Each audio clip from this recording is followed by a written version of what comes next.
I don't fit in. I don't have friends. I don't own a house. I don't have kids and I'm above 30. I don't have a big family. I don't have a father. I don't have a boyfriend. I live alone and I don't own a car or have a car. I don't believe in or follow any religion.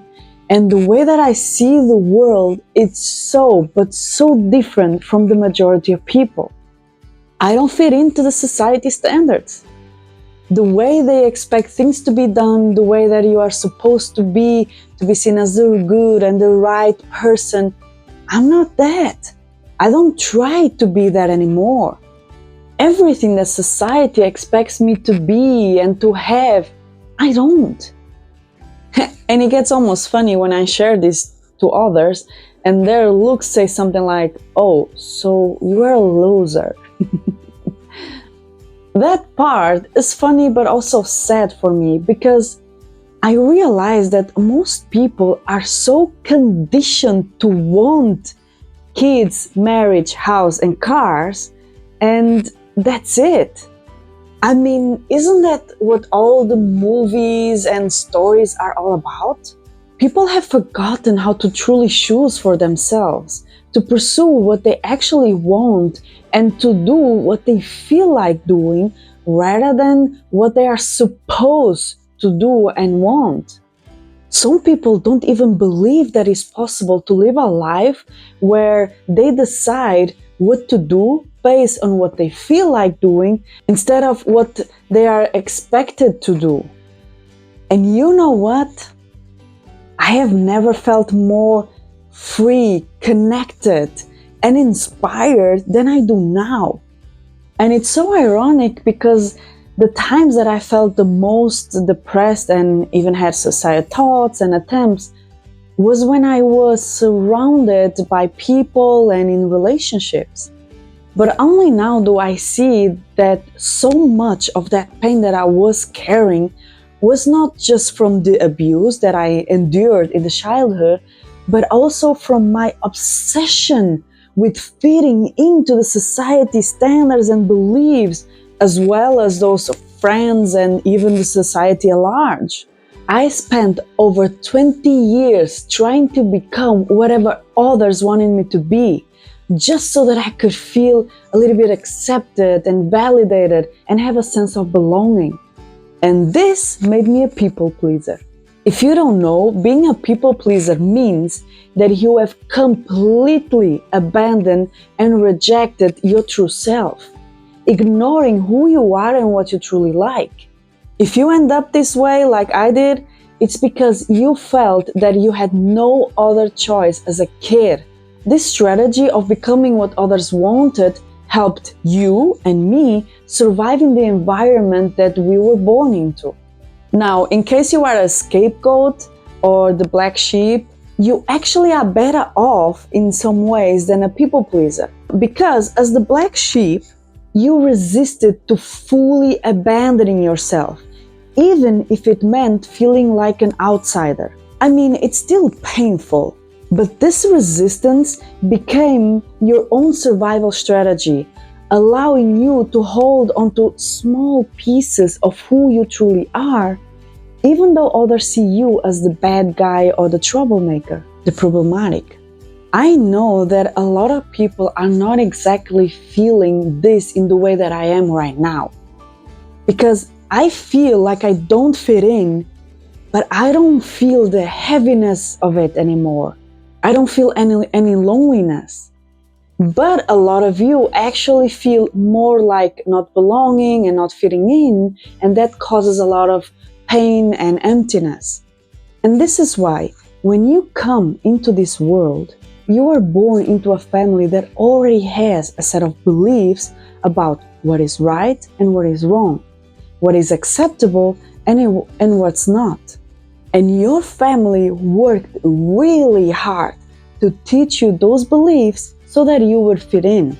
But even as a baby, you already have certain traits that make you unique, different from everyone else. I mean, we all do.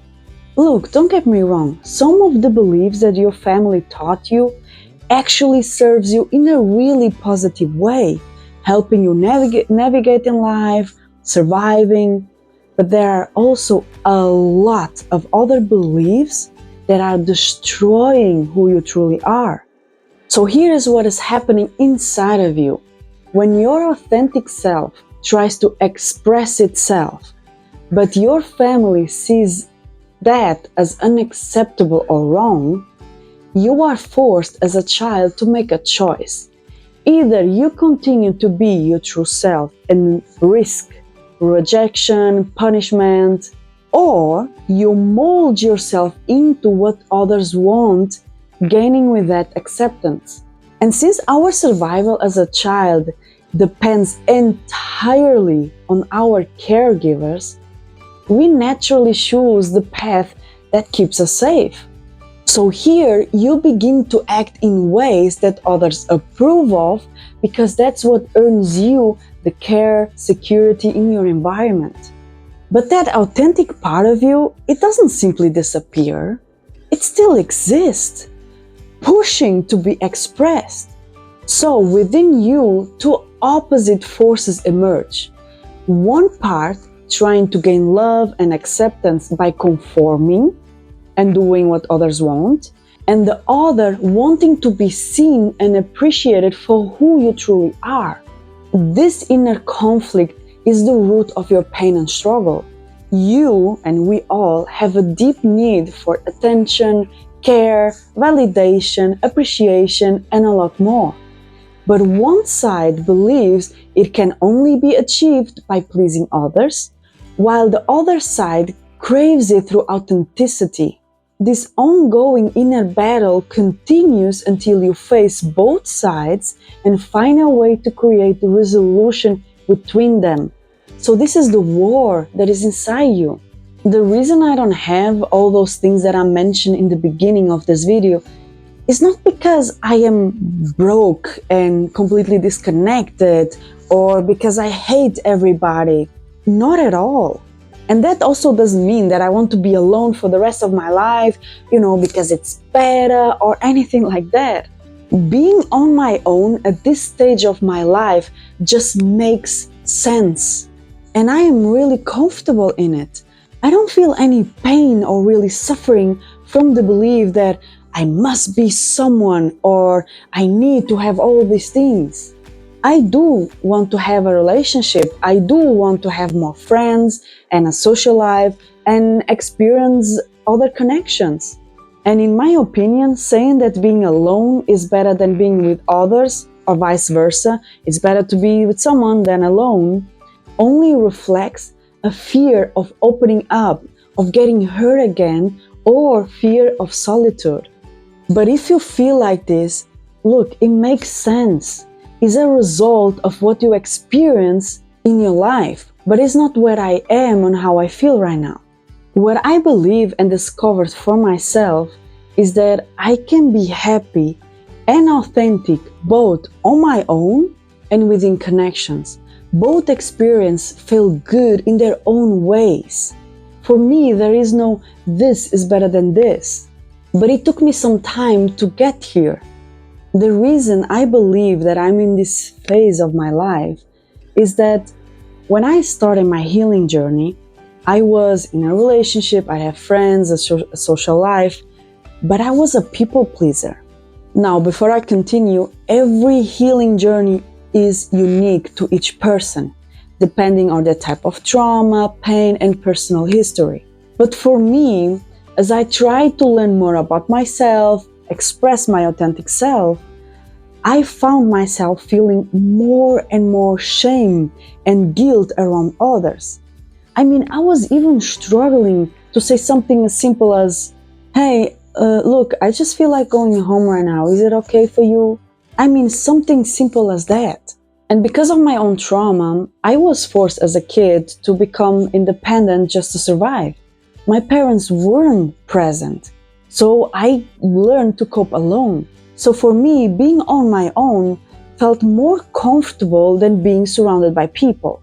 And because of that, I decided to dedicate a year of my life, which now is more, to solely to myself, focusing on how I feel, what I like, don't like, exploring why I like the things I do and why not, and learning to express myself without the shame and guilt.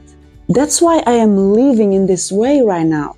It is also important to mention that healing isn't the same for everyone.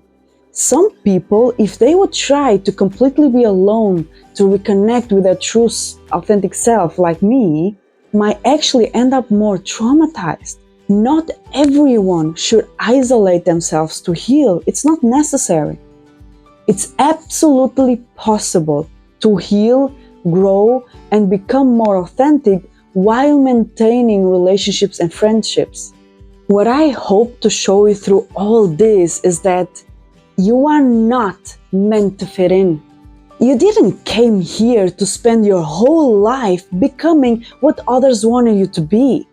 If you find yourself say something like, "Oh, I really want to be like my father or my mother or that famous person or whatever," this is how your spirit guides, if you believe in that, are reacting. You came here to shape your own path. You came here to expand beyond your family patterns, to explore new and better ways of being and doing things. Your purpose includes showing your family, others, and even yourself that there are different, possibly better, ways on doing something. You are here to challenge their belief systems so that you don't get stuck in the cycles of pain like they are. So the worst thing you can do is to simply mimic others. There is no growth or expansion in that. It's like walking backwards, tied up to the past. I mean, it's understandable why you might feel drawn to be like someone else. It is a strategy that can make you feel validated, seen, and loved. Because someone at some point in your life made you believe that if you show your true self, you won't be loved for it. But let's say that through the healing journey, you discover that you actually genuinely want to follow a path that is similar to your parents or someone else, and you want to carry on their work. I am sure that if you do it the way that you feel like doing, will still be different than the way that your parents and others taught you to do it. I encourage you to follow your own intuition, because there is something more fulfilling waiting for you. If you want to have that feeling of fitting in and feeling like you belong, this is what you could try. Number 1, find out who you are. Embark on that self-discovery journey. When you try to connect to others, but you are not being your true self, you will always feel disconnected, because you are bonding with someone by being someone else. You will only be able to feel a deep connection when you stop being afraid of who you are and connect with others that are also similar to you. And this unfortunately might mean that some of your current friendships or even your blood family are not a fit. You might have to let them go. But you can always create the family that you desire and deserve. But here, you are the one that has to decide what is worth it for you. And don't forget that the law of attraction always brings to you the energy that you carry inside. So, the more authentic you express yourself, the more people like you will cross your path. Number 2, go to those places where you will be surrounded by people who believe what you believe, or that do what you like to do. I do this a lot. I go on shows, workshops, retreats, and even online events. And instead of focusing all the time on how I don't fit in, and when you look around, you only see where you don't belong, switch that and focus on what do you like to do and where to find that group, event, and people. Number 3, learn how to do things just because you feel like it, not because you have to do it. You cannot fit in when you are doing things that you don't even enjoy. I have a video about this already that you can check out to understand more this concept. Number 4, think about where you don't fit in. Is it only in your family circle? Is it in your friends? Or maybe all the people in the world? Or is it even in this planet, the earth? This feeling comes a lot from you believing that you have to be and do things in a certain way, and you are not wanting to let go of those beliefs because you think is what will meet your needs the best. To heal this, there are some beliefs that by only just looking at them, becoming aware, and choosing to do it differently, it will help. It will be that simple. But then there are other beliefs that come from painful experiences, and those take more time to heal and need more work. But there are a lot of different types of healing available right now. You can choose the one that you feel called to do it. The type of healing that I provide is more about going to the root cause and create a resolution. So it's more deep and intense. Maybe this is what is for you right now. Maybe something completely different, like breathing exercises, yoga, something else. But diving deep into that feeling will help you immensely to release the heaviness of it. Number 5. What if you would give up on trying to fit in? How would your day look like? What would you do during the day or think? What do you think it would happen? Now answer this. What is the negative aspect of not fitting in? And what is the positive aspect of not fitting in? The more you question your beliefs, the better you will understand yourself, and with that, you can choose what is best to do next. You know what? I am proud of not fitting in, because that means that I'm holding on to my true being. And this doesn't mean that just because I'm different that nobody wants to be with me or likes me. There is always someone who will love you for your weirdness. I mean, just think about it. Think about that one weird person you saw some time ago, or you even know them, or someone that is really a bad person, you really believe he's a bad person. When you see them, are they completely alone? Isn't it true that they always have someone? So this means that it's possible to not fit into these normal standards of the family, society, whatever, but still find your tribe. And no, I don't have a lot of the things that I desire to have, but I have everything that I need right now at this moment. I trust the process. I learn to trust the process. And this makes me feel fulfilled, gives me feeling of joy, happiness, accomplishment, and belonging. It's also a feeling that gives me power and curiosity to keep on going. Remember, although you might feel completely disconnected from the world, you are never alone. You are a part of this planet, of this universe, even if you believe it or not. And if you are here, it's because we all need your perspective to expand and evolve. Even if you don't believe in it, it doesn't matter. But we need you. So I hope this helped in some way. And as usual, I wish you a very nice week.